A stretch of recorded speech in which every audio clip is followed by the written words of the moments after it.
L'humilité. Dans un monde où tout le monde veut être spécial. Dans un monde où l'on veut être vu, entendu, célébré. Dans un monde où l'ego parle plus fort que la sagesse. Il existe une force silencieuse, discrète, mais puissante. Une force que presque plus personne ne cultive. Une force qui transforme ceux qui l'adoptent. Cette force, c'est l'humilité. Tu as déjà remarqué? Plus on cherche à montrer combien on est exceptionnel, plus on devient fragile. Plus on veut prouver, impressionner, convaincre. Plus notre paix intérieure disparaît. Et pourtant, les hommes les plus sages de l'histoire, les plus respectés, les plus puissants même, avaient quelque chose en commun. Ils avaient dompté leur ego. Ils avaient compris la valeur de l'humilité. Aujourd'hui, tout nous pousse à être l'inverse. Être bruyant, être visible, être admiré, être le meilleur, avoir raison, tout le temps, partout. Mais il y a 2000 ans, des penseurs stoïciens ont compris une vérité que nous avons oubliée. L'humilité n'est pas une faiblesse. L'humilité n'est pas la soumission. L'humilité n'est pas se rabaisser. Non. L'humilité, c'est voir le monde tel qu'il est. C'est se voir soi-même sans illusion. C'est vivre sans être dominé par l'ego. C'est être libre. Libre intérieurement. Dans cette vidéo, dans ce voyage, tu vas découvrir comment l'humilité peut calmer ton esprit. Comment elle peut t'aider à gérer le succès et l'échec. Comment elle transforme tes relations, ta vision de toi-même, ta façon de vivre. Et surtout, pourquoi, dans un monde obsédé par l'image, l'humilité est devenue une superpuissance. Tu veux trouver la paix intérieure?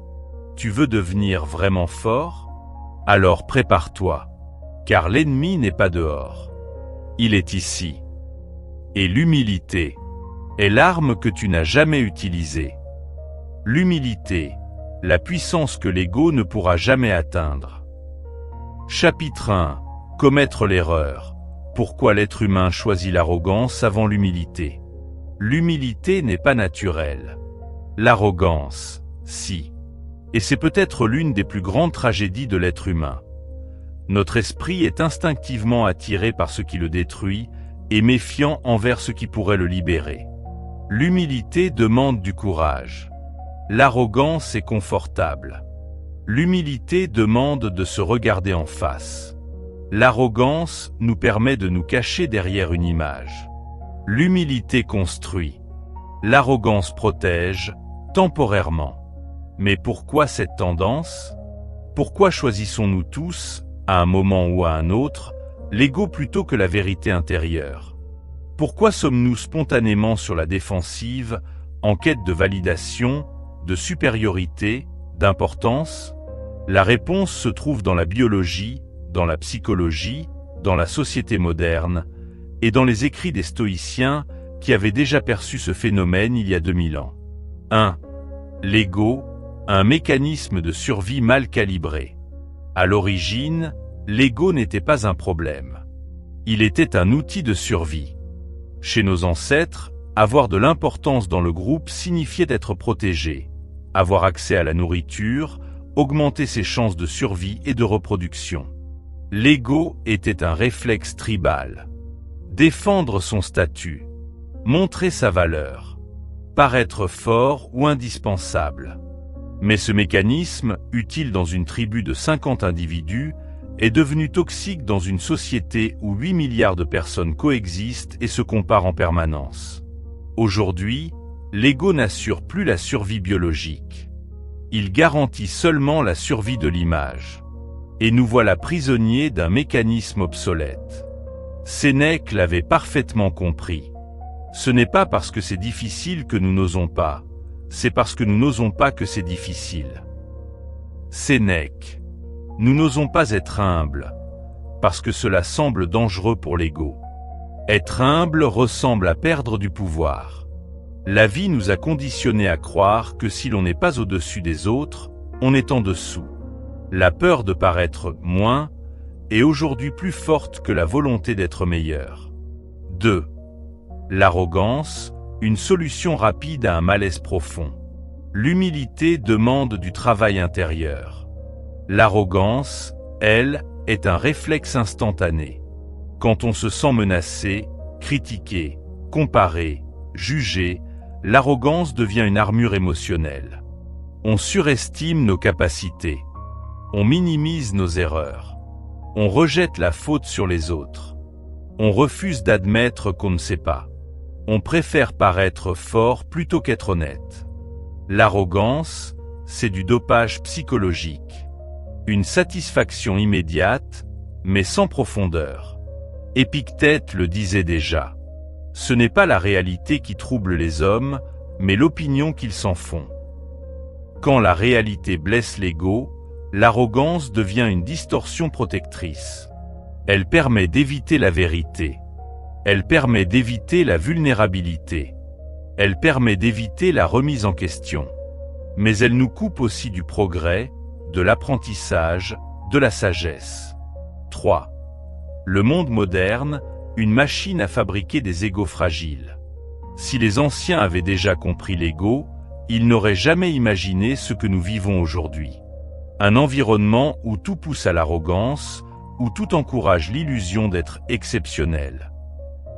Les réseaux sociaux fabriquent des égos hypertrophiés mais fragiles. L'école récompense les premiers, pas les apprentis. Le travail valorise la performance, pas la progression. Les relations valorisent l'apparence, pas l'authenticité. Nous vivons dans une époque où tout se compare, tout se montre, tout se commente, tout s'exhibe. L'arrogance est devenue une façade sociale. L'humilité, une rareté. Marc Aurèle, lui, a vécu entouré de pouvoir, de prestige, d'admiration. Pourtant, il écrivait chaque matin « Ne te laisse jamais devenir un tyran de toi-même ». Il savait que le vrai danger n'était pas le monde extérieur, mais l'illusion intérieure de grandeur. 4. L'humilité dérange parce qu'elle dévoile la vérité. Pourquoi n'est-elle pas naturelle? Parce qu'elle nous oblige à voir ce que l'arrogance cache soigneusement. Nos limites, nos erreurs, notre ignorance, notre dépendance, notre vulnérabilité. L'humilité n'est pas confortable. Elle ne flatte pas l'image. Elle ne nourrit pas le mirage de supériorité. Elle demande de reconnaître. Je ne sais pas. Je peux me tromper. Je peux apprendre des autres. Je ne suis pas le centre du monde. Beaucoup préfèrent l'arrogance, car elle évite ce miroir. 5. L'homme qui avait raison jusqu'au jour où il a écouté. L'histoire raconte qu'un jour, un jeune étudiant en philosophie se présenta à Épictète. Il parlait fort, se vantait de ses connaissances, citait des auteurs qu'il n'avait jamais lus. Épictète, calmement, lui dit « Je vois que tu es venu pour parler. Reviens le jour où tu viendras pour écouter. » Le jeune homme, vexé, partit. Mais ses nuits d'insomnie lui révélèrent la vérité. Il revint plus humble. Et ce jour-là seulement, Épictète accepta de lui enseigner. Pourquoi? Parce que l'arrogance bloque la connaissance. Et l'humilité la révèle. 6. Nous commettons tous cette erreur, et c'est normal. Ce chapitre n'est pas un reproche. Il est un constat universel. Nous choisissons tous l'arrogance avant l'humilité parce que c'est plus facile, c'est plus rapide, c'est moins douloureux, c'est socialement valorisé, c'est instinctif. La vraie question n'est pas « Pourquoi suis-je parfois arrogant ?» mais « Vais-je rester enfermé dans ce réflexe ? Ou vais-je apprendre à en sortir ?» L'humilité n'est pas innée. Elle s'acquiert, lentement. Elle se cultive. Elle se pratique. Elle devient une seconde nature. Les stoïciens l'ont prouvé. On peut dompter cet instinct, l'élever, le maîtriser. Parce que l'humilité n'est pas la fin de l'ego. C'est la transformation de l'ego. L'être humain choisit naturellement l'arrogance. Mais il peut consciemment choisir l'humilité. L'un mène à la stagnation, la fragilité, la souffrance intérieure. L'autre mène à la paix, à la croissance et à la véritable force. Ce premier chapitre pose le constat. L'arrogance est notre erreur originelle. L'humilité sera notre rédemption. Le chapitre suivant t'emmènera dans les profondeurs de l'ego pour comprendre comment il se forme, pourquoi il résiste, et comment l'humilité devient son antidote naturel. Chapitre 2. Comprendre l'ego. Comment se construit l'illusion du moi. L'humilité ne peut exister sans compréhension. Et pour comprendre l'humilité, il faut d'abord comprendre l'ego. Pas l'ego comme dans les clichés modernes. Tu as un gros ego, il est arrogant, elle se la raconte, mais l'ego comme l'entendaient les stoïciens. L'image mentale que nous avons de nous-mêmes et que nous défendons comme si notre vie en dépendait. L'ego n'est pas une entité mystique. C'est une construction psychologique. Une fiction. Une illusion, mais une illusion puissante. Une illusion qui dirige nos pensées, nos émotions et nos réactions. Pour apprendre l'humilité, il faut apprendre où naît l'ego, comment il évolue, pourquoi il se défend et comment il peut être transformé. 1. L'ego, une fiction essentielle de l'esprit humain. Marc Aurèle disait « Tu es ce que sont tes pensées ». Nos pensées construisent notre perception du monde, mais elles construisent aussi la perception de nous-mêmes. Et cette perception n'est pas objective. Elle est façonnée par ce qu'on nous a dit, ce qu'on a vécu, ce qu'on a cherché à éviter, ce qu'on a cherché à obtenir, ce que la société valorise. L'ego, c'est la somme de tout cela. Il n'est pas nous, mais il nous accompagne comme un avatar mental, une version idéalisée qui veut être aimée, admirée, respectée, invulnérable. C'est pourquoi l'ego est si fragile. Il n'est pas réel, il n'est que narration. 2. L'enfance, la naissance du « je » fragile. L'ego commence tôt, beaucoup plus tôt qu'on le croit. Quand un enfant fait quelque chose et qu'un adulte lui dit « bravo », son ego se construit. Ce n'est pas bien. Son ego se protège. Tu es intelligent. Son ego se structure. Tu es nul. Son ego se défend en secret. La psychologie moderne explique que ce que l'enfant intériorise n'est pas tant la réalité, mais la manière dont il est perçu. Résultat. Nous grandissons en cherchant constamment à reproduire les situations où nous étions valorisés, et à fuir celles où nous étions diminués. Sénèque l'avait déjà compris. Nous souffrons plus de l'imagination que de la réalité. L'enfant devient adulte, mais son ego reste un enfant.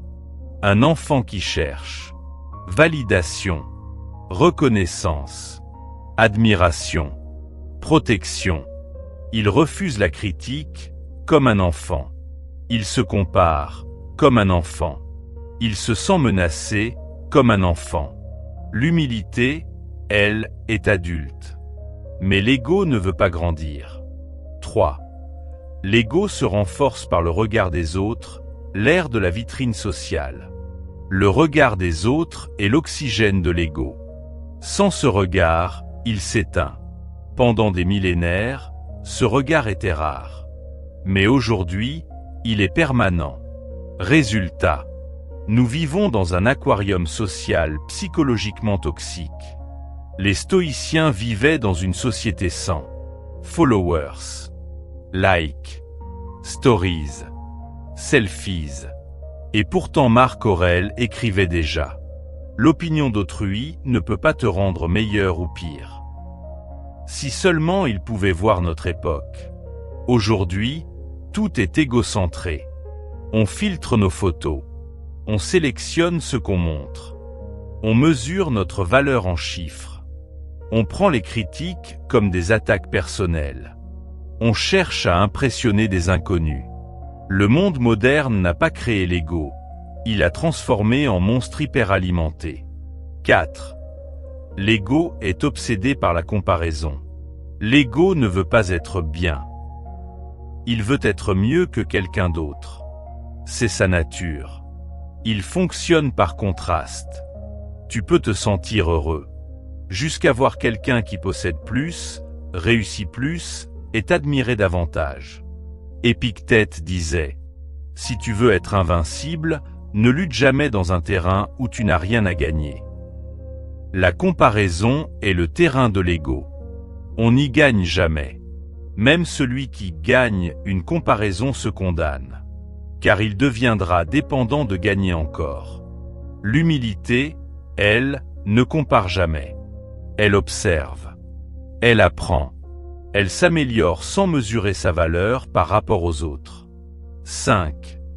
L'ego déteste reconnaître ses limites. Pourquoi ? Parce que ces limites menacent son identité. Admettre. Je ne sais pas. Je me suis trompé. Je dois apprendre. J'ai besoin d'aide. C'est psychologiquement douloureux pour l'ego. L'ego veut être sûr, compétent, fort, impeccable, admiré. Alors que l'humilité dit calmement « Je suis un être humain. Je n'ai pas toutes les réponses. Je suis en apprentissage permanent. » C'est pourquoi l'humilité semble difficile. Elle détruit l'illusion du moi parfait. 6. L'empereur qui descendit de son cheval. On raconte qu'un jour, l'empereur Marc Aurèle se promenait à cheval dans les rues de Rome. La foule était immense. On l'acclamait. Certains se prosternaient. Mais soudain, Marc Aurèle mit pied à terre et commença à marcher comme un simple soldat. Un sénateur perplexe lui demanda « Pourquoi descendre, César ? Tu es empereur. » Marc Aurèle répondit « Pour me rappeler que je ne suis qu'un homme. Rien de ce que l'on m'accorde ne doit me monter plus haut que ma nature. » Voilà l'humilité stoïcienne. Une lucidité qui protège l'esprit des illusions. 7. Comprendre l'ego, c'est commencer à le maîtriser. Ce chapitre n'a pas pour but d'accuser l'ego. Il a pour but de l'expliquer. Car tant qu'un ennemi reste dans l'ombre, il est invincible. L'ego est dangereux seulement lorsqu'il agit sans conscience, sans contrôle. Mais une fois vu, une fois compris, il commence à perdre son pouvoir. L'humilité n'est pas une qualité spirituelle abstraite. C'est un outil concret, pratique, psychologique, qui permet de réduire la souffrance intérieure, comprendre nos réactions, se libérer de la peur du jugement, arrêter de se comparer, devenir plus calme, plus fort, plus lucide, et surtout, faire la paix avec soi-même. L'ego est une construction mentale, une fiction, mais une fiction puissante. Comprendre cette fiction est la première étape vers la libération intérieure. Dans le prochain chapitre, nous verrons quelque chose de capital. Comment l'ego se manifeste dans la vie quotidienne, dans nos réactions, nos relations, nos ambitions, nos défenses. Et comment repérer ces pièges invisibles. Être humble, ce n'est pas se diminuer, c'est voir clairement. Et la clarté commence ici. Chapitre 3. L'humilité dans la réussite. Rester stable quand tout va bien. L'échec brise les illusions. Le succès les renforce. C'est pourquoi les stoïciens considéraient que la réussite est un test beaucoup plus difficile que l'échec. Quand tout va mal, nous sommes forcés d'être lucides. Mais quand tout va bien, nous devenons aveugles. Aveugles à notre fragilité, aveugles à notre ignorance, aveugles au rôle du hasard, du contexte, des autres. Le succès est un miroir déformant. Il ne montre jamais la vérité. Il montre uniquement ce qu'il est agréable de voir. Dans ce chapitre, nous allons comprendre pourquoi la réussite teste notre humilité plus que n'importe quoi d'autre, et comment rester stable, calme et lucide, même lorsque la vie nous applaudit. 1.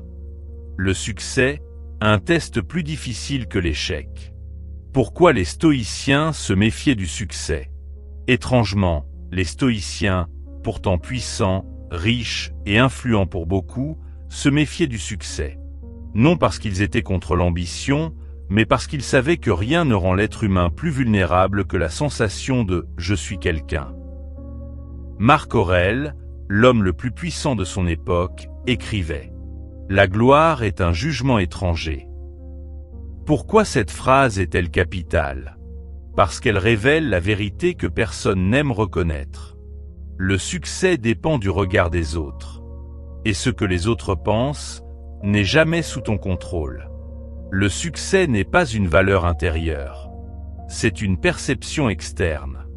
Les stoïciens se méfiaient du succès parce qu'il a le pouvoir d'inflater l'ego, de distordre la réalité, d'endormir la vigilance, de détruire la discipline, d'installer une fausse supériorité, de faire croire que tout ce qui arrive dépend de nous seuls. Or, rien n'est plus dangereux que de croire que notre réussite est entièrement méritée. Le succès, mal maîtrisé, devient une illusion collective qui s'infiltre en nous jusqu'à changer notre rapport au monde. La gloire est un jugement étranger. Cette phrase de Marc Aurèle mérite d'être décortiquée. Elle signifie « Ce n'est pas toi qui décides d'être admiré. Ce n'est pas toi qui définis ta valeur dans le regard d'autrui. Ce n'est pas toi qui contrôle l'opinion publique. Donc, comment pourrais-tu être fier d'un jugement qui dépend entièrement de l'extérieur? C'est ici que l'humilité prend tout son sens. Elle consiste à placer sa valeur non pas dans ce que les autres voient, mais dans ce qu'on sait être vrai intérieurement. 2. Gérer la reconnaissance sans s'y perdre. Comment rester solide au milieu des compliments? Le compliment est une caresse dangereuse. L'éloge est une drogue lente. Et la reconnaissance peut devenir une prison.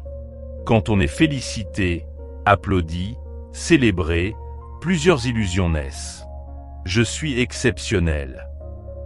Je suis différent des autres. Je mérite tout ce qui m'arrive. J'ai prouvé ma valeur. Je suis arrivé. Or, l'humilité dit exactement l'inverse. Tu n'es pas ce que les autres pensent de toi, tu es ce que tu fais chaque jour. Le compliment doit être reçu comme une météo. Agréable, mais temporaire. Il ne faut pas en faire un climat intérieur. Épictète avertissait. Si tu te réjouis de ce qui ne dépend pas de toi, tu te prépares à souffrir. Et la reconnaissance ne dépend jamais de nous. Alors comment rester stable? En pratiquant 3 attitudes stoïciennes. 1. La gratitude.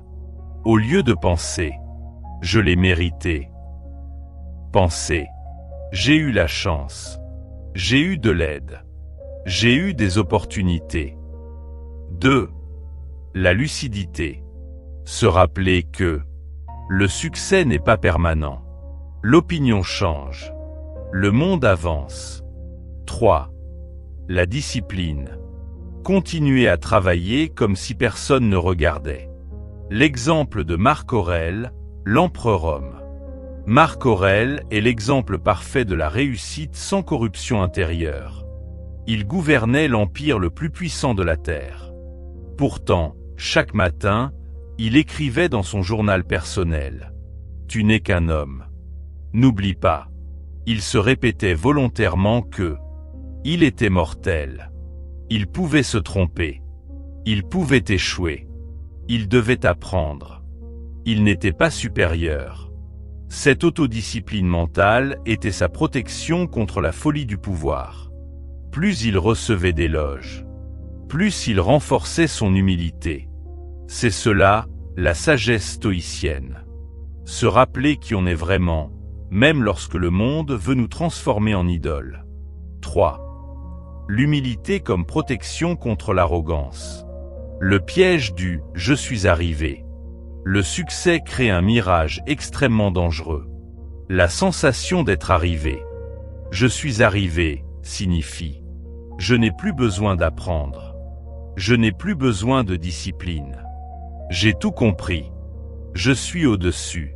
Je suis spécial. Rien ne tue plus vite un individu, un artiste, un sportif, un entrepreneur que cette croyance-là. Sénèque l'avait expliqué. Tant que tu vis, continue d'apprendre à vivre. Celui qui croit être arrivé arrête de progresser. Il commence à stagner, puis à décliner. Le déclin intérieur causé par l'orgueil. L'orgueil n'est pas un défaut moral. C'est un processus destructeur. Voici comment il fonctionne. Le succès arrive. L'ego se gonfle. La lucidité diminue. La discipline chute. Les erreurs augmentent. Les problèmes apparaissent. On blâme les autres. On refuse d'assumer. On s'isole. On s'effondre. Le succès n'a jamais détruit personne.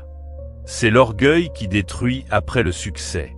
L'humilité, au contraire, permet de garder les pieds sur terre, rester apprenant, rester discipliné, rester conscient de sa fragilité, rester connecté aux autres. L'humilité est une armure, mais une armure intérieure. 4. L'humilité dans la réussite moderne. À notre époque, la réussite n'a jamais été aussi accessible, ni aussi dangereuse. Aujourd'hui, à 15 ans, on peut être célèbre. À 20 ans, on peut devenir millionnaire. À 30 ans, on peut diriger une entreprise. À 40 ans, on peut influencer des millions de personnes. Mais l'humilité n'a jamais été aussi rare. Entrepreneur. Les entrepreneurs modernes vivent sous pression. Lever des fonds. Être visible. Être charismatique. Inspirer. Penser grand. Mais beaucoup confondent ambition et arrogance. L'humilité, pour l'entrepreneur, c'est écouter son équipe. Reconnaître qu'il ne sait pas tout. Ne pas être obsédé par son propre statut. Accepter de pivoter. Accepter les erreurs. Être au service de la mission, pas de son ego. Les plus grands leaders sont ceux qui reconnaissent. Je ne suis pas l'entreprise, je la sers. Créateur. Artiste, designer, écrivain, musicien, youtubeur. La création mélange deux éléments explosifs. La vulnérabilité et l'ego. Le créateur doit montrer quelque chose de lui, mais s'il se laisse engloutir par les compliments, il perd son authenticité. S'il se laisse détruire par les critiques, il perd son courage. L'humilité est la clé. Elle permet de créer sans chercher l'approbation. Elle permet d'évoluer sans se trahir. Elle permet d'accepter les retours sans s'effondrer. Influenceur. Le monde de l'influence est un laboratoire de l'ego. La vie devient une scène. Le quotidien devient un spectacle.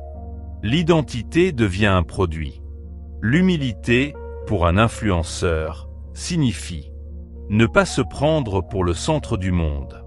Ne pas croire que la visibilité est une valeur. Se rappeler qu'on reste humain, faillible, remplaçable. Comprendre que l'impact réel vient de la valeur, pas de la popularité. Une influence durable est née de l'humilité, pas de l'ego. Sportif. Un sportif peut être porté au sommet du monde et oublié l'année suivante. L'humilité est essentielle pour rester concentré, continuer à s'entraîner, accepter les défaites, ne pas se sentir invincible, respecter ses adversaires, garder les pieds sur terre. Le sportif humble est celui qui n'arrête jamais de travailler, même après les victoires. Dirigeant. Le leadership moderne souffre d'un fléau. Les dirigeants qui confondent autorité et supériorité. L'humilité, pour un dirigeant, signifie écouter, déléguer, reconnaître ses erreurs, ne pas humilier, servir plutôt que dominer. Comme le disait Marc Aurèle, gouverner, c'est servir. Le leader humble inspire. Le leader arrogant impose. Et l'un construit ce que l'autre finit par détruire. La réussite est un test. Un test que beaucoup échouent parce qu'ils se perdent dans leur propre image.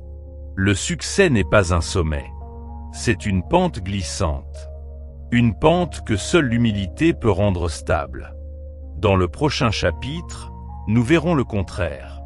Comment rester humble quand tout va mal. C'est-à-dire quand l'ego se sent menacé, blessé, humilié. Car si la réussite nourrit l'orgueil, l'échec nourrit la souffrance. L'humilité est le seul pont entre les deux. Chapitre 4. L'humilité dans l'échec. La force de se relever sans se détruire. L'échec est un miroir brutal. Il enlève tous les costumes, toutes les illusions, toutes les certitudes. Il révèle ce que nous sommes vraiment et ce que nous refusons de voir. Pourtant, contrairement à ce que notre ego croit, l'échec ne détruit pas. Ce qui nous détruit, c'est la honte, le jugement, la comparaison, l'orgueil blessé. L'humilité, elle, transforme l'échec. Elle le rend supportable, compréhensible, utile. Elle permet de se relever sans se haïr, de progresser sans se punir. L'échec devient alors non plus une fin, mais un commencement. 1. Pourquoi l'humilité aide face à l'échec? La lucidité sur la situation. Quand on échoue, la première tentation est le déni. Accuser les autres. Minimiser. Inventer des excuses. Cacher la douleur. Préserver son image. L'ego refuse de regarder la vérité. L'humilité, au contraire, nous pousse à dire « J'ai échoué. Voilà la réalité. Maintenant, que puis-je apprendre ?» La lucidité commence lorsque l'on accepte la situation sans se raconter d'histoire. Ce n'est pas de l'autoflagellation. C'est un positionnement intérieur. Clair, calme, honnête. La vérité, même douloureuse, libère. Le mensonge, même rassurant, enchaîne. La capacité d'apprentissage. Une personne arrogante n'apprend jamais de l'échec. Elle le voit comme une insulte, comme une injustice, comme une attaque personnelle. Mais l'humilité nous permet de faire ce que les stoïciens appelaient le retour à soi. Une introspection sans panique, sans jugement. Elle pose les questions qui transforment. Qu'ai-je mal évalué? Où ai-je manqué de préparation? Qu'ai-je ignoré? Qu'est-ce que cet échec révèle vraiment? Avec l'humilité, l'échec devient un professeur.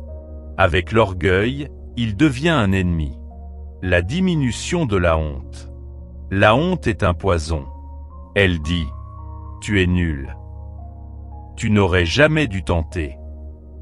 Tu n'es pas capable. » Mais la honte ne parle jamais de faits. Elle parle d'identité.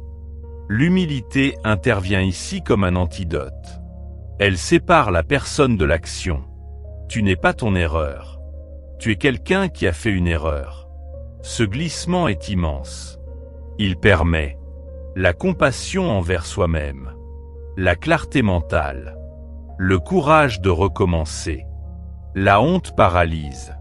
L'humilité libère. 2. Le stoïcisme face au coup du sort. L'échec comme test de la vertu. Pour les stoïciens, l'échec n'est pas une punition. C'est un test. Un test permettant de révéler ce dont l'âme est faite. Quand la vie te frappe, restes-tu juste? Restes-tu calme? Restes-tu honnête? Restes-tu digne? Restes-tu volontaire? L'échec n'est pas là pour te briser. Il est là pour dévoiler ta vraie force ou ta vraie fragilité. Et ce dévoilement, même inconfortable, est précieux. Sénèque. Ce n'est pas parce que c'est difficile que nous n'osons pas. Sénèque écrit. Ce n'est pas parce que c'est difficile que nous n'osons pas. c'est parce que nous n'osons pas que c'est difficile. Cette phrase est une claque. Elle dit que l'échec n'est pas un problème. Le vrai problème est la fuite, la peur, le manque de courage. Le stoïcisme rappelle que l'échec n'est pas un verdict. C'est une étape, une chance d'apprendre ce que la facilité ne pourra jamais t'enseigner. L'effort est formateur. La difficulté est éducatrice. L'échec est instructeur. 3. Les deux types d'échecs. Tous les échecs ne parlent pas de la même chose. Le stoïcisme distingue deux catégories essentielles. Échecs causés par nos choix. Ce sont les échecs que nous avons co-créés. Mauvaise décision, manque de préparation, paresse, excès de confiance, ignorance, impulsivité. Dans ce cas, l'humilité permet reconnaître sans se détester, assumer sans se flageller, apprendre sans se punir. L'échec devient un retour à la réalité, une correction, un recalibrage. Il ne dit pas « tu es nul ». Il dit « tu peux mieux faire ». Échec venant de la vie. L'autre type d'échec n'a rien à voir avec toi. Il est causé par le hasard, la maladie, l'économie, les autres, les circonstances, le destin. Épictète rappelait: il y a des choses qui dépendent de nous et d'autres qui n'en dépendent pas. Beaucoup d'échecs viennent simplement de ce qui ne dépend pas de toi. Dans ces cas-là, l'humilité te protège du mensonge de l'auto-blâme. Tu n'es pas responsable de tout. Tu as fait au mieux. Tu n'as pas apporté un poids qui n'est pas le tien.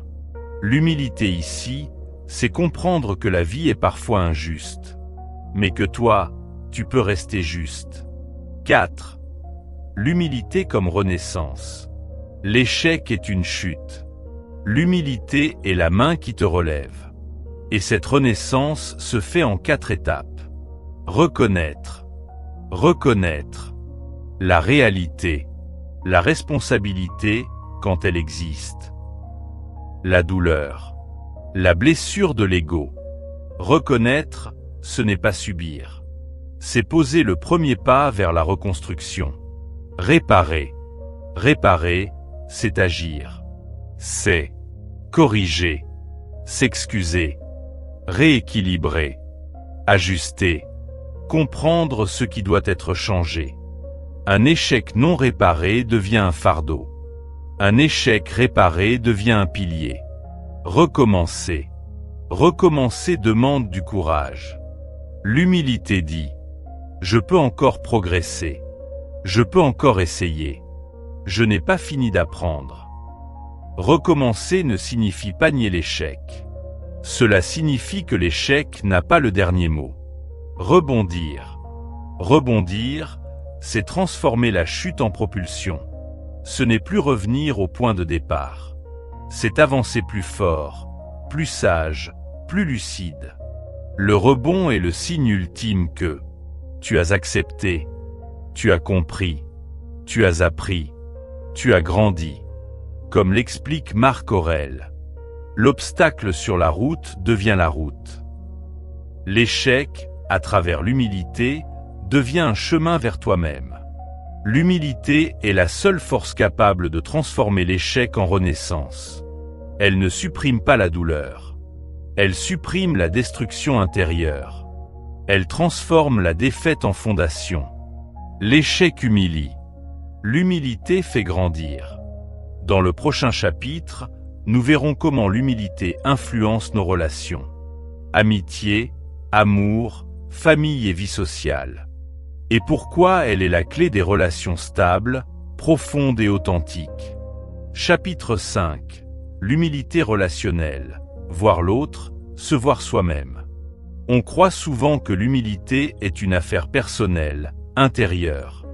Mais en réalité, elle prend toute sa puissance dans la relation à l'autre. L'humilité relationnelle, c'est l'art de écouter sans se défendre, parler sans écraser, avoir raison sans humilier, Reconnaître ses torts sans perdre sa dignité. Aimer sans dominer. Collaborer sans vanité. S'excuser sans s'effacer. Là où l'ego construit des murs, l'humilité construit des ponts. Les stoïciens ne voyaient pas l'humilité comme une faiblesse sociale. Au contraire, elle est la base de la paix intérieure et de la paix commune. 1. Humilité et communication.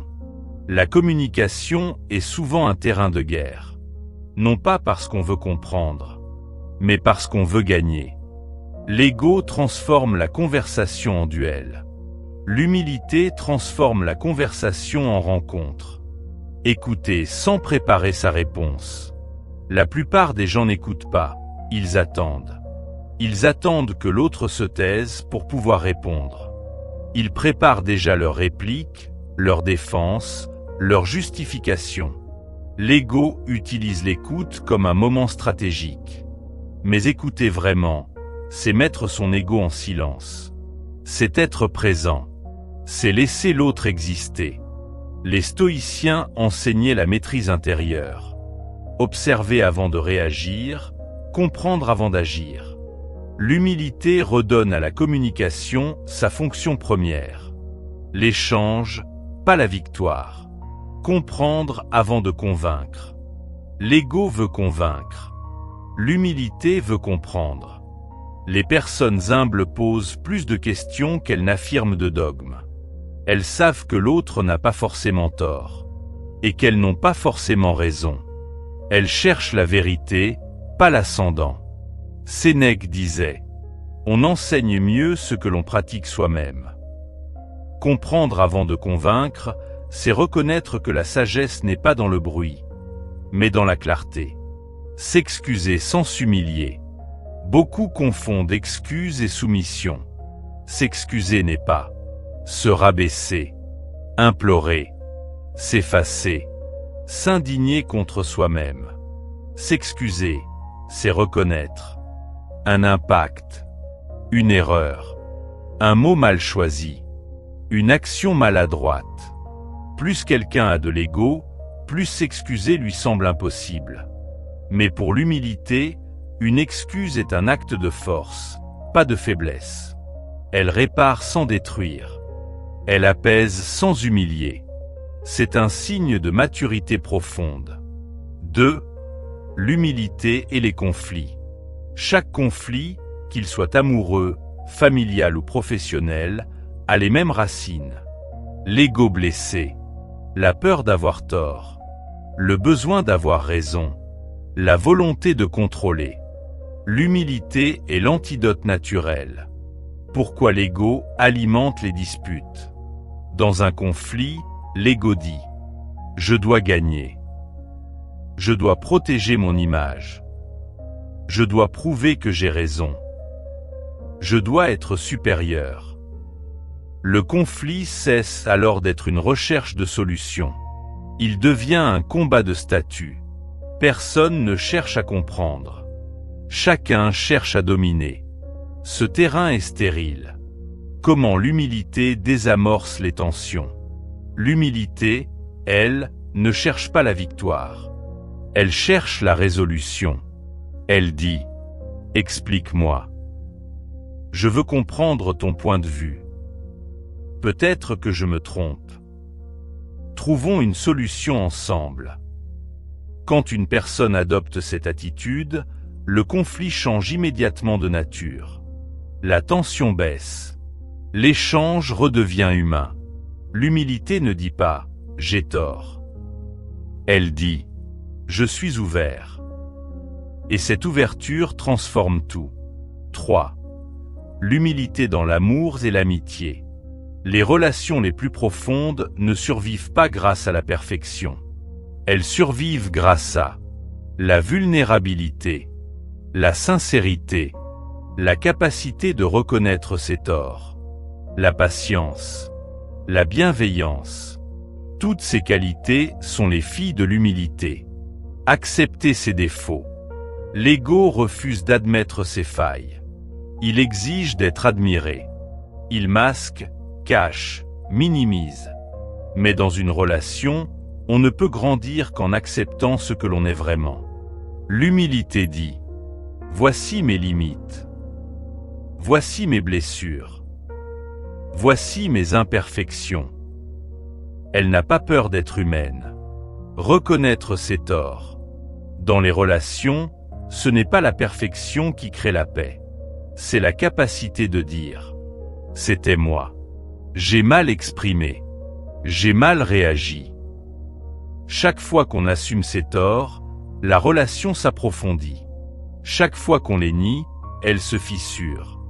L'humilité est un ciment. L'orgueil est un acide. Cessez de vouloir être parfait. L'ego veut être parfait pour être aimé. Mais c'est une illusion. Les gens n'aiment pas la perfection. Ils aiment la vérité, la vulnérabilité, ce qui est vivant, pas ce qui est lisse. L'humilité rappelle ceci. Tu n'as pas besoin d'être parfait pour être digne d'amour. Tu dois seulement être vrai. 4. L'humilité dans la société moderne. Aujourd'hui, les relations ne se jouent plus seulement dans la famille ou entre amis. Elles se jouent partout. Au travail, dans la hiérarchie, dans la collaboration et même sur les réseaux sociaux. L'humilité y est devenue une ressource rare. Et donc, précieuse. Travail. Dans un environnement professionnel, l'humilité permet d'apprendre vite, d'être coachable, de ne pas se vexer des critiques, d'améliorer sans s'effondrer. Les entreprises valorisent aujourd'hui les personnes capables de dire « Je ne sais pas, mais je peux apprendre ». C'est le marqueur de la maturité professionnelle. Hiérarchie. Les meilleurs leaders ne sont pas les plus arrogants. Ce sont les plus humbles. Ceux qui écoutent, comprennent, valorisent, reconnaissent leurs erreurs, se remettent en question. L'humilité inspire la confiance. L'orgueil inspire la peur. Le premier motive. Le second paralyse. Collaboration. Dans un projet, ce qui tue l'efficacité, ce n'est pas l'incompétence. C'est l'ego. Ce sont les rivalités, le besoin d'avoir raison, les luttes de pouvoir, la jalousie, la fierté mal placée. L'humilité crée un environnement fluide. On partage, on s'écoute, on avance, on apprend. Réseaux sociaux. Les réseaux sociaux sont le royaume de l'ego. Comparaison, compétition, visibilité, validation, mise en scène. L'humilité devient alors un acte de résistance intérieure. Elle dit : je n'ai pas besoin d'être admiré pour exister. Je ne me compare pas. Je reste fidèle à ce que je suis. L'humilité protège l'âme dans un univers où tout pousse à l'exhibition. L'humilité relationnelle n'est pas un luxe moral. C'est la clé des relations solides, harmonieuses et vraies. Elle apaise, elle rassemble, elle répare, elle élève. Elle rend la communication plus profonde, les conflits plus gérables, les amitiés plus sincères, l'amour plus authentique et la société plus humaine. Dans le prochain chapitre, nous explorerons un point essentiel. Pourquoi vouloir tuer son ego est une erreur moderne? Et pourquoi il faut plutôt apprendre à le dompter? Chapitre 6. La pratique stoïcienne de l'humilité. Exercice, rituel et discipline intérieure. L'humilité n'est pas un concept abstrait. Ce n'est pas une idée philosophique que l'on comprend un jour, puis qu'on oublie le lendemain. L'humilité est une pratique, un entraînement, une discipline. Comme les muscles du corps, la sagesse intérieure se renforce à force de répétition. Et les stoïciens, eux, ne passaient pas une seule journée sans pratiquer des exercices mentaux destinés à surveiller l'ego, analyser leurs pensées, ajuster leurs réactions, reprendre le contrôle de leur esprit. Ce chapitre te propose justement le cœur de ces entraînements. Des outils concrets, simples, puissant, capable de transformer ta relation à toi-même et aux autres. 1. Exercice d'observation de soi. La première étape de l'humilité, c'est la lucidité. On ne peut pas maîtriser un ego qu'on ne voit pas. On ne peut pas corriger une attitude qu'on ignore. Les stoïciens commençaient donc par s'observer. Reconnaître le discours intérieur. Le dialogue intérieur, ce que les stoïciens appelaient les impressions, est la source de toutes les actions. Tu peux pratiquer ce simple exercice. À chaque moment où tu te sens offensé, vexé, supérieur, honteux, anxieux, en compétition, arrête-toi et demande-toi: qu'est-ce que je suis en train de me raconter? Exemple typique. Ils doivent me respecter. Il ne doit pas me parler comme ça. Je mérite mieux. Ils doivent reconnaître mon effort. Je ne peux pas échouer. Reconnaître le discours intérieur, c'est le sortir de l'ombre. Et dès qu'on le voit, il perd son pouvoir. Déceler l'ego en action. L'ego n'apparaît pas toujours bruyamment. Souvent, il agit subtilement. Voici les signes stoïciens classiques. Tu veux avoir raison à tout prix. Tu coupes la parole. Tu prends les choses personnellement. Tu veux contrôler l'image qu'on a de toi. Tu détestes recevoir des critiques. Tu attends des compliments. Tu dramatises un échec. Tu boudes dans le silence. Chaque fois que l'un de ces comportements apparaît, note-le. Ne te juge pas. Observe. Le simple fait de le voir suffit déjà à réduire son influence. Notez les déclencheurs. Les stoïciens tenaient un journal. Tu peux faire de même. Tiens un carnet des déclencheurs. Note ce qui t'a vexé, ce qui t'a rendu fier, ce qui t'a mis en compétition, ce qui t'a fait réagir trop vite. Tu découvriras un schéma. Certaines remarques, certains types de personnes, certaines situations déclenchent ton ego automatiquement. En les identifiant, tu peux commencer à anticiper, et donc à maîtriser. 2. Exercice d'humilité quotidienne. L'humilité est un rituel. Elle s'entraîne dans les petits gestes, pas seulement dans les grandes décisions. Le rituel du soir de Marc Aurèle. Marc Aurèle écrivait tous les soirs. Son journal, devenu Pensée pour moi-même, n'était pas destiné à être lu. C'était un exercice d'humilité. Il se posait 3 questions. Que ai-je bien fait aujourd'hui? Que ai-je mal fait? Que ai-je appris? Cet exercice met l'ego dans une posture juste. Reconnaître le bon. Avouer le mauvais. Progresser sans se juger. Tu peux faire ce rituel chaque soir. 3 lignes suffisent. Mais l'impact est immense. Dire « je ne sais pas », c'est l'un des actes les plus puissants de l'humilité. Dire « je ne sais pas », explique-moi. Je peux me tromper. Ce n'est pas s'abaisser. C'est s'ouvrir à l'apprentissage.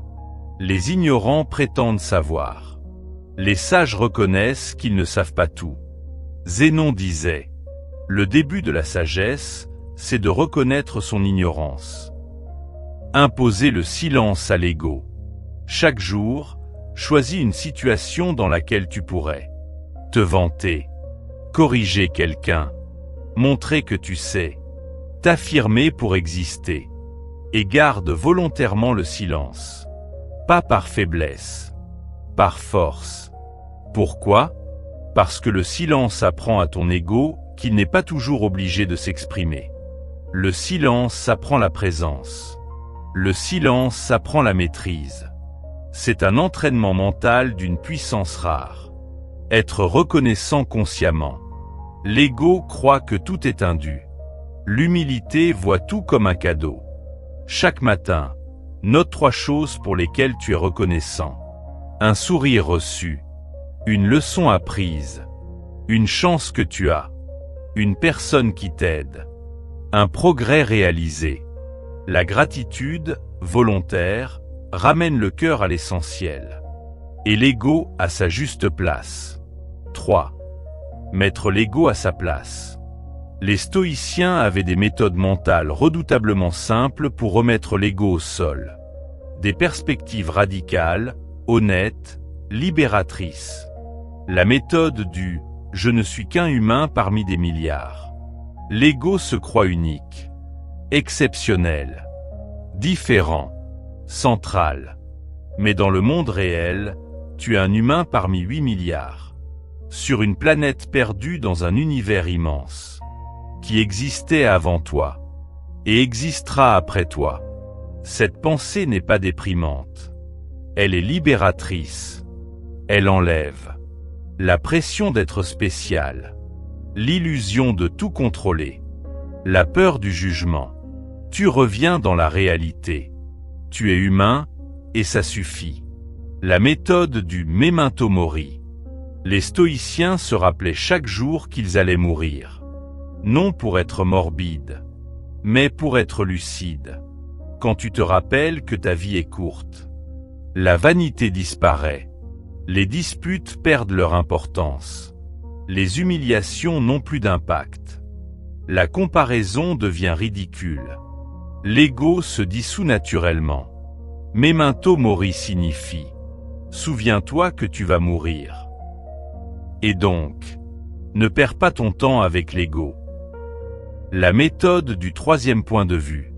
Lorsque ton ego réagit, colère, jalousie, vexation, comparaison, fais un pas mental en arrière. Imagine que tu observes la situation comme un tiers neutre, un témoin, un observateur. Tu vas voir que la situation n'est pas si grave, l'émotion n'est pas si solide, ton ego exagère, la réaction intense n'est pas nécessaire. Ce troisième point de vue est l'un des outils les plus puissants du stoïcisme. Il te sort de toi-même. Et dans ce recul, l'humilité renaît. 4. La discipline émotionnelle. L'humilité n'est pas seulement une idée. C'est aussi une stabilité émotionnelle. Surtout face aux événements qui flattent ou blessent l'ego. Restez calme face aux critiques. L'ego perçoit la critique comme une attaque personnelle. L'humilité perçoit la critique comme une information, un angle différent, un retour d'expérience. Les critiques ne sont pas la vérité. Elles sont un point de vue. Rester calme, c'est refuser de réagir impulsivement. C'est écouter, trier, analyser. Qu'est-ce qui est utile?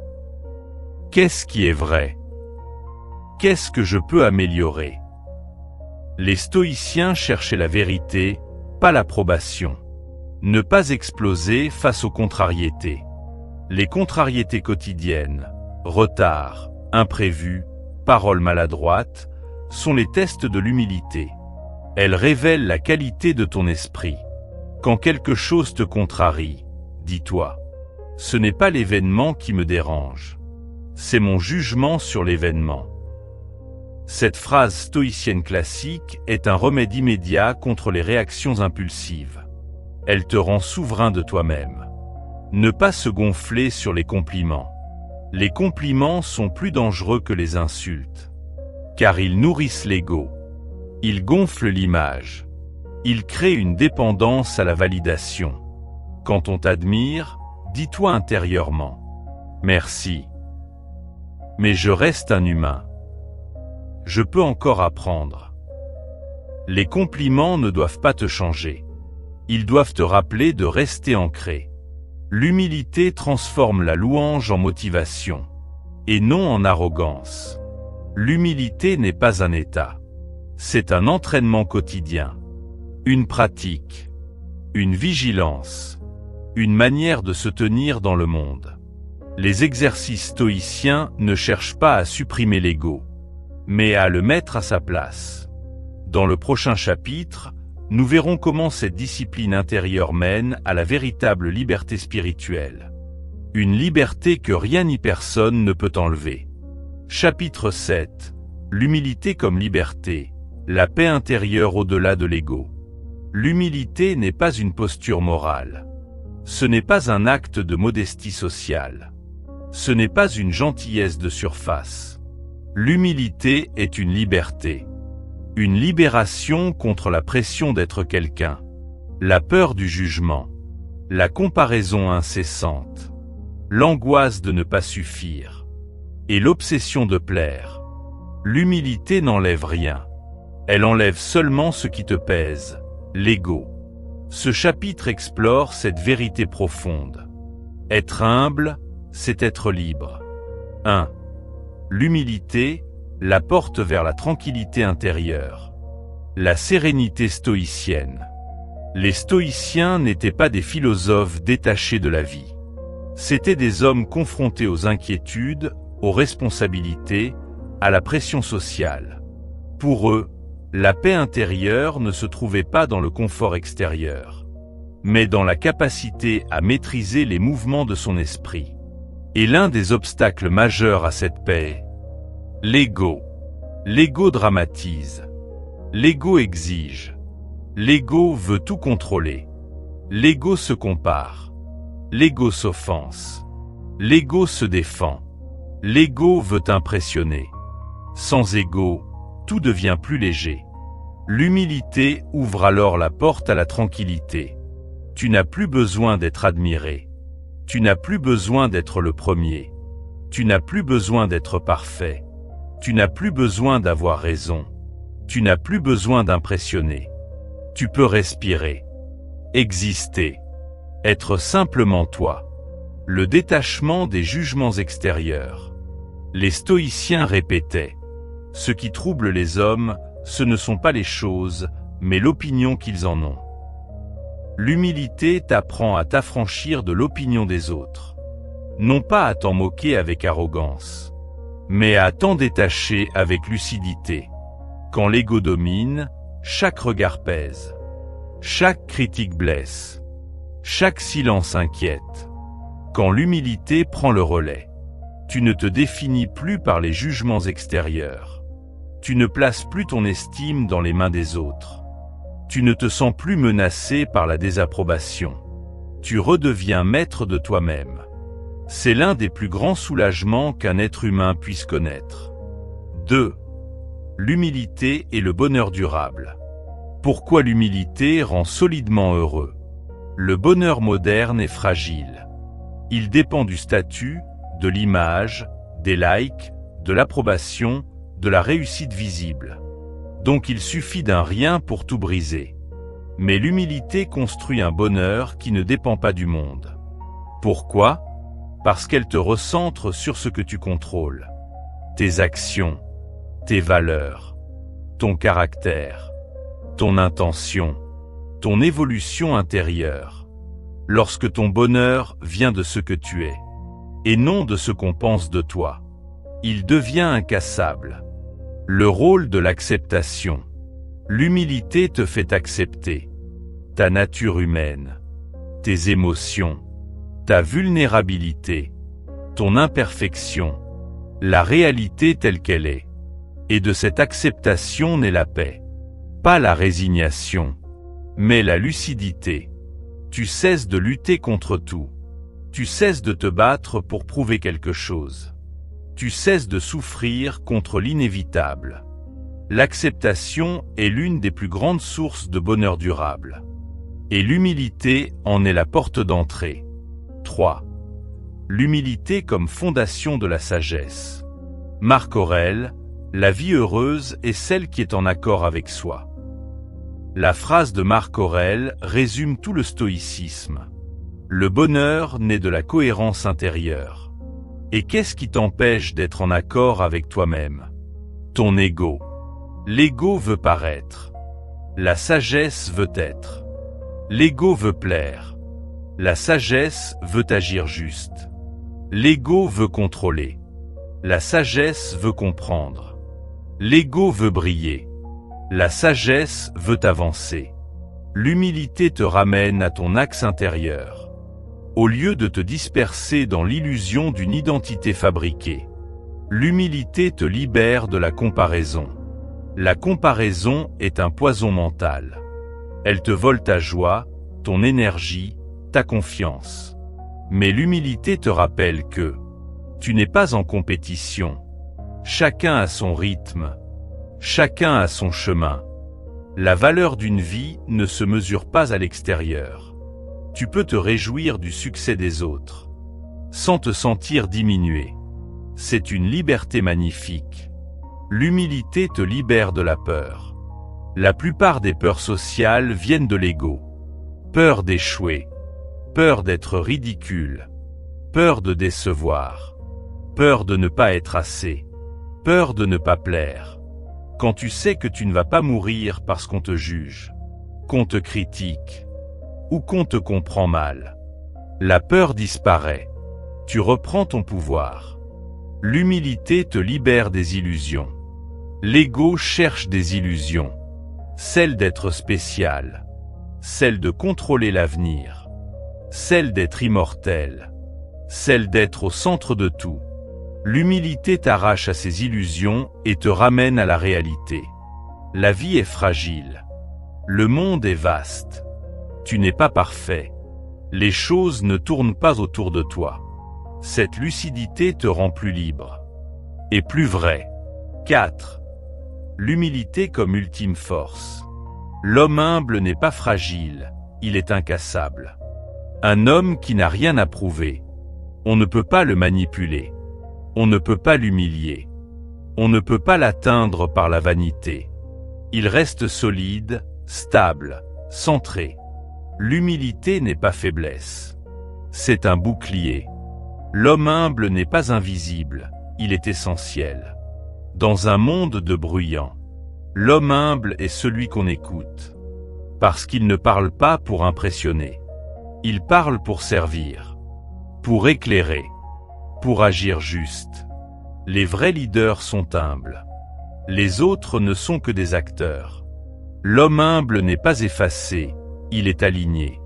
L'humilité te ramène à ton axe intérieur. Tu fais ce qui est juste. Tu avances à ton rythme. Tu ne dépends plus du regard des autres. Tu es guidé par tes valeurs, pas par ton image. L'alignement intérieur est la forme la plus pure de la force humaine. L'humilité n'est pas la fin de l'ambition. Elle est la fin de l'illusion. Elle te libère de la prison de l'ego et t'ouvre la porte de la paix intérieure. Elle fait de toi un être calme, lucide, authentique, stable, profondément libre. L'humilité n'est pas une réduction, c'est une expansion. Elle te rend à toi-même. Conclusion. L'humilité, la force tranquille dans un monde bruyant. Nous arrivons au terme de ce voyage. Un voyage à travers les illusions de l'ego, les pièges de la modernité, les exigences sociales, et la sagesse ancienne qui nous montre une autre voie. Ce que tu viens de lire n'est pas seulement une philosophie. C'est une manière de vivre. Une manière de marcher dans le monde sans être écrasé par lui. Un art de respirer dans un univers où chacun veut être le plus vu, le plus fort, le plus remarqué. Mais toi, tu sais désormais une chose que beaucoup ignorent encore. L'humilité n'est pas une faiblesse. C'est une puissance intérieure. 1. Synthèse, ce que l'humilité change réellement. Si l'on devait résumer l'enseignement stoïcien en une ligne, ce serait celle-ci. L'ego te limite. L'humilité t'ouvre. Tu as vu comment l'humilité clarifie le regard que tu portes sur toi-même. Calme ton esprit. Apaise tes relations. Te protège dans le succès. Te relève dans l'échec. Renforce ta discipline. T'offre une liberté profonde. Te libère de la comparaison et de la peur. Te reconnecte à ce qui compte réellement. T'aligne avec tes valeurs plutôt qu'avec ton image. Les stoïciens l'avaient compris. Ceux qui cherchent à paraître sont esclaves. Ceux qui cherchent à être sont libres.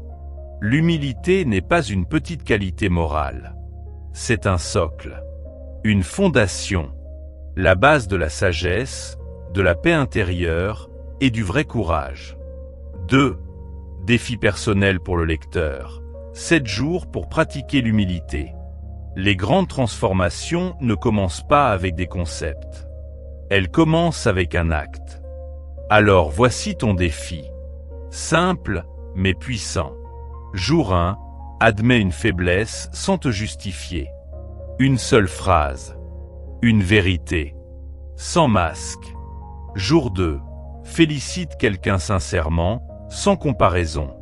Sans ressentir que cela t'enlève quelque chose. Jour 3.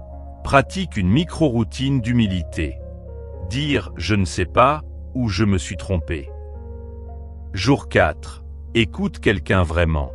Sans préparer ta réponse. Sans vouloir briller. Juste écouter. Jour 5.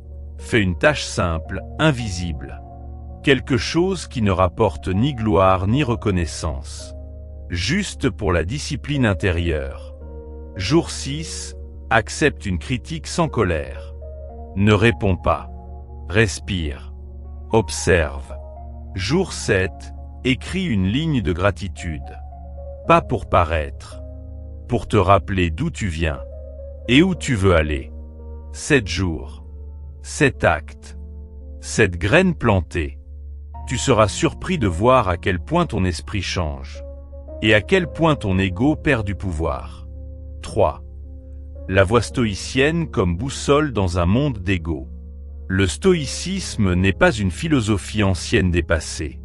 C'est un manuel de survie mentale moderne.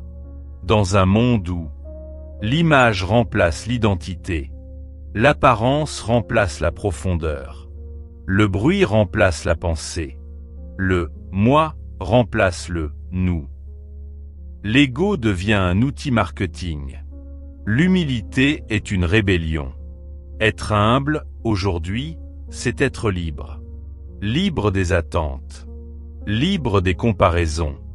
Libre des jugements. Libre des masques. Les stoïciens t'accompagnent, même 2000 ans plus tard, pour t'aider à te recentrer. Marc Aurèle te rappelle. Ce n'est pas ce qui t'arrive qui t'empêche d'être en paix, c'est ton jugement sur ce qui t'arrive. Épictète te rappelle. Ce n'est pas l'homme humble qui est petit, mais l'homme dominé par son ego. Sénèque te rappelle. Aucune personne ne peut être louée si elle n'est pas d'abord capable de se juger elle-même. Ces enseignements sont des armes, des lanternes, des boussoles. Et si tu les suis, tu découvriras ce que peu de gens atteignent. La paix intérieure. La vraie. Celle qui n'a pas besoin d'être montrée pour exister. Le monde n'a pas besoin de plus d'ego. Il a besoin de plus de conscience, plus de lucidité, plus de calme, plus d'humilité. Et ce voyage, tu viens de le commencer. Rappelle-toi, tu n'es pas en compétition. Tu n'es pas un personnage. Tu n'es pas une image. Tu n'as rien à prouver. Tu as seulement à être. Toi, mais libéré. Libéré de ton ego. Libéré du poids du regard extérieur. Libéré des illusions. L'humilité n'est pas une réduction. C'est une expansion. Elle te rend plus léger, plus vrai, plus vaste. Et celui qui marche avec humilité, marche avec force, avec paix, avec sagesse, avec liberté. La voie stoïcienne commence maintenant.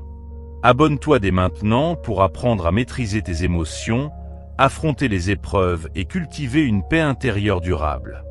À la prochaine pour d'autres enseignements.